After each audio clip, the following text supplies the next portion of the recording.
Anda masih bersama kami di Jendela Istana Garuda TV. Pemirsa, pemerintah menyebut ekonomi Indonesia tetap kuat di tengah gejolak global dengan pertumbuhan yang stabil dan risiko resesi rendah. Di saat yang sama, reformasi pasar modal terus dijalankan untuk meningkatkan kepercayaan investor. Langkah ini dilakukan melalui penguatan transparansi dan tata kelola.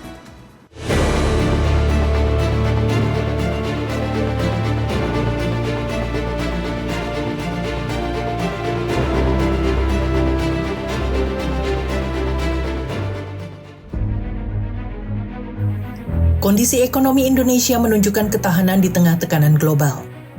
Pemerintah melihat pertumbuhan ekonomi tetap terjaga dan berada di atas rata-rata global, sehingga memberi ruang optimisme bagi keberlanjutan pembangunan. Selanjutnya, di antara negara G20, Indonesia mencatat pertumbuhan ekonomi sebesar 5,11%, menjadi salah satu yang tertinggi. Proyeksi ke depan juga tetap positif, dengan pertumbuhan diperkirakan berada di atas 5%. Bahkan kuartal awal tahun diperkirakan bisa mencapai sekitar 5,5%. Sementara itu, kondisi fiskal juga relatif terjaga. Defisit anggaran tetap di bawah 3%, lebih rendah dibanding sejumlah negara besar seperti India, Prancis, dan Amerika Serikat. Di sisi lain, risiko resesi Indonesia tergolong rendah. Berdasarkan proyeksi lembaga internasional, peluang resesi berada di kisaran 5%, lebih kecil dibanding beberapa negara lain. Ketahanan ini didukung oleh kekuatan ekonomi domestik yang berkontribusi lebih dari separuh produk domestik bruto. Selain itu, sektor pangan dan energi turut menjadi penopang utama stabilitas ekonomi. Dalam sektor pangan, Indonesia telah mencapai swasembada beras dengan produksi mencapai puluhan juta ton. Cadangan beras nasional juga berada pada level tertinggi, memperkuat ketahanan pangan. Sementara pada sektor energi, pemerintah terus mendorong kebijakan campuran energi seperti B50, pengembangan energi surya, serta peningkatan kapasitas kilang minyak untuk menjaga pasokan. APBN juga berperan menjaga stabilitas dengan menyalurkan bantuan sosial bagi masyarakat. Di saat yang sama, penerimaan pajak menunjukkan peningkatan signifikan, sementara defisit tetap terkendali. Cadangan devisa Indonesia juga berada pada level yang kuat, setara dengan pembiayaan impor selama beberapa bulan. Hal ini memperkuat daya tahan terhadap tekanan eksternal. Selain itu, indikator sosial menunjukkan perbaikan. Tingkat kemiskinan menurun, kesenjangan berkurang, dan tingkat pengangguran berhasil ditekan. Struktur utang pemerintah juga dinilai aman. Sebagian besar pembiayaan berasal dari dalam negeri, sehingga risiko terhadap gejolak global dapat dikendalikan. So the situation is nowhere near to 1998. Situation.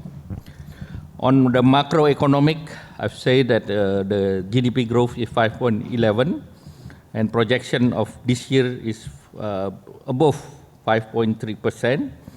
And Q1 this year, we're optimistic that the Indonesian growth in Q1 is about 5.5%. And then if we see foreign exchange is still around 148.2, is 6 months of import. But if you see the detail of our debt, mostly are from domestic. So the risk of the external shocks is under control. Sementara itu, di sektor keuangan, reformasi pasar modal terus dilakukan untuk memperkuat kepercayaan investor. Otoritas Jasa Keuangan bersama pemangku kepentingan menjalankan langkah perbaikan secara konsisten. Salah satu langkah yang dilakukan adalah peningkatan transparansi melalui publikasi pemegang saham dengan kepemilikan di atas 1%. Data ini diperbarui secara berkala melalui Bursa Efek Indonesia. Salah satu langkah yang dilakukan adalah peningkatan transparansi melalui publikasi pemegang saham dengan kepemilikan di atas 1%. Data ini diperbarui secara berkala melalui Bursa Efek Indonesia. Kemudian, klasifikasi investor diperluas menjadi lebih rinci. Jumlah kategori investor meningkat signifikan untuk memberikan gambaran yang lebih jelas mengenai pelaku pasar. Selain itu, batas minimum kepemilikan saham publik atau free float ditingkatkan. Kebijakan ini bertujuan memperkuat likuiditas dan stabilitas pasar. Langkah berikutnya adalah pengumuman saham dengan konsentrasi kepemilikan tinggi sebagai sistem peringatan dini bagi investor dalam mengambil keputusan. Tak hanya itu, pelaporan pemilik manfaat akhir atau ultimate beneficial owner juga mulai diterapkan. Kebijakan ini membantu mengungkap pihak yang sebenarnya mengendalikan perusahaan. We, together with all stakeholders, will continue to implement reform in a consistent and measurable manners, while strengthening communication and engagement with global index provider in order to restore market confidence and maintain Indonesia equity market competitiveness. First, disclosure of shareholders' name with above 1% ownership. This already issued in March 2026. This already start in April 2026. High shareholding concentration as an early warning mechanism for investors. These all initiatives are designed to enhance market integrity, improve investor confidence, and align Indonesia with global standards. Melalui berbagai langkah ini, pasar modal Indonesia diarahkan semakin transparan dan selaras dengan standar global. Upaya ini diharapkan mampu menjaga daya saing sekaligus meningkatkan kepercayaan investor.